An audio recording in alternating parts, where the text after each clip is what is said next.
Pemirsa, sepanjang tahun 2015, tepatnya sampai bulan November, Kabupaten Buleleng telah mampu menyerap APBD sebesar 87%. Bupati Buleleng Putu Agus Suratnyana yakin penyerapan APBD tahun ini sesuai target karena jumlah serapan sudah sesuai dengan kebutuhan masyarakat, utamanya dalam menggerakkan perekonomian.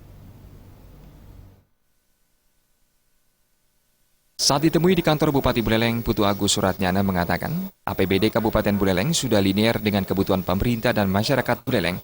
Terbukti sampai bulan November lalu, APBD yang terserap mencapai 87% dan ditargetkan pada tutup tahun ini. Setidaknya sebanyak 95% mampu terserap, dengan sisa 5% akan menjadi sisa tender dan hasil efisiensi belanja anggaran selama ini. Menurutnya, besar serapan tersebut merupakan suatu keberhasilan yang akan menjadi motivasi pemerintah untuk lebih giat lagi meningkatkan kinerja pemerintah.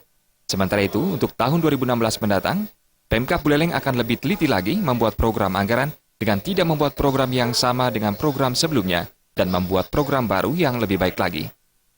Kita sudah punya komitmen bagaimana menyerap APBD dengan maksimal agar belanja pemerintah ini bisa mendongkrak perekonomian di masyarakat. Logikanya kan di sana, apalagi yang menyangkut belanja modal atau belanja pembangunan. Nah, di Kabupaten Buleleng beberapa penekanan belanja pembangunan tentunya di sini ada infrastruktur, sehingga banyak yang serapannya di akhir tahun agak banyak.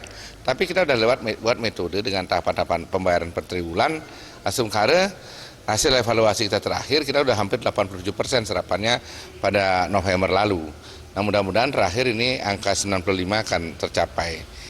Ditambahkannya, Pemkab Buleleng tetap akan memfokuskan menyerap anggaran untuk perbaikan sektor perekonomian masyarakat dan pelayanan, seperti pembangunan dan perbaikan rumah sakit untuk meningkatkan pelayanan kepada masyarakat.